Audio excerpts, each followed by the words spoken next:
ಮಗ ಎಲ್ಲಿದೆಯೋ? ಜಿಮ್ಮಲ್ಲಿದ್ದೀನಿ ಹೇಳ. ಅದೇ ನನ್ ಕ್ರಶ್ ಇದ್ಲಲ್ಲ, ಹೋಗ್ಬಿಟ್ಲಾ? ಅವಳ ಆತ್ಮಕ್ ಶಾಂತಿ ಸಿಗ್ಲಿ. ಗೋಸೋದಕ್ಕೆ ನಾ ಹೇಳೋದ್ ಮೊದ್ಲು ಕೇಳು. ಸರಿ ಹೇಳಪ್ಪ. ಅವಳು ಮೆಸೇಜ್ ಮಾಡಿದವಳೆ. ಯಾರ್ಗೆ? ಗುಬಾಲ್ ನನ್ ಮಗನ ಯಾರಿಗೂ ಮೆಸೇಜ್ ಮಾಡಿದ್ರೆ ನಿಂಗೆ ಯಾಕೋ ಹೇಳ್ತಿದ್ದೆ ನಾನು. ಸಾರಿ. ಹೌದು, ಏನಂತ ಮೆಸೇಜ್ ಮಾಡೋಳೆ? ಹಾಯ್ ಹೇಗಿದ್ದೀರಾ ಅಂತ ಮೆಸೇಜ್ ಮಾಡೋಳೆ. ಚೆನ್ನಾಗಿದ್ದೀನಿ ಅಂತ ರಿಪ್ಲೈ ಮಾಡಲ್ಲ. ಬೇಡ ಈಗ ಏನಾದ್ರು ನಿನ್ ಮೆಸೇಜ್ಗೆ ರಿಪ್ಲೈ ಮಾಡಿದ್ರೆ ಖಾಲಿ ಪಲಾವ್ ಅನ್ಕೊಂಡ್ಬಿಡ್ತಾಳೆ. ಈಗ ಮೆಸೇಜ್ ನ ನೋಡಿ 2 ನಿಮಿಷ ಆದ್ಮೇಲೆ ರಿಪ್ಲೈ ಮಾಡಿ. Okay. A few moments later. 2 ನಿಮಿಷ ಆಯ್ತು, ಏನಂತ ರಿಪ್ಲೈ ಮಾಡಿ. ಸಾರಿ, ಇಮಿಡಿಯೇಟ್ ರಿಪ್ಲೈ ಮಾಡಬೇಕು ಅನ್ಕೊಂಡೆ, ಆದ್ರೆ ಕ್ಲೈಂಟ್ ಬಂದ್ರು. ಐ ಗಾಟ್ ಬ್ಯೂಟಿ ಬಿಸಿ ಅಂತ ಕಳಿಸ್ತೆ ಮಗ.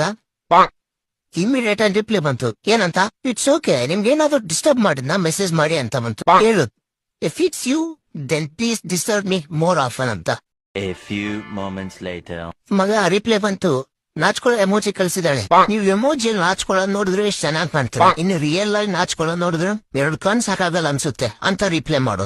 ಮಗ ಥ್ಯಾಂಕ್ ಯು ಅಂತ ಕಳಿಸಿ ಆರ್ಟ್ ಎಮೋಜಿ ಕಳ್ಸಿದಾಳೆ. ಸರ್ ಏನ್ ಮಾಡ್ಲಿ? ಏನು ಮಾಡೋಕ್ ಹೋಗ್ಬೇಡ, ಟೈಪ್ ಮಾಡೋ ತರ ಆಕ್ಟ್ ಮಾಡು. ಮೆಸೇಜ್ ನೋಡಿ ತಾನೆ 10 ಮಿನಿಟ್ಸ್ ವೇಟ್ ಮಾಡು, ಅವಳೇ ರಿಪ್ಲೈ ಮಾಡ್ತಾಳೆ. ಮಗ ರಿಪ್ಲೈ ಬಂತು. ಏನು? ಮೆಸೇಜ್ ನೋಡಿದ್ರೆ ಯಾಕೆ ರಿಪ್ಲೈ ಮಾಡ್ತಿಲ್ಲ ಅಂತ ಕಳಿಸಿದಾಳೆ. ಸರಿ ಈಗ ರಿಪ್ಲೈ ಮಾಡು.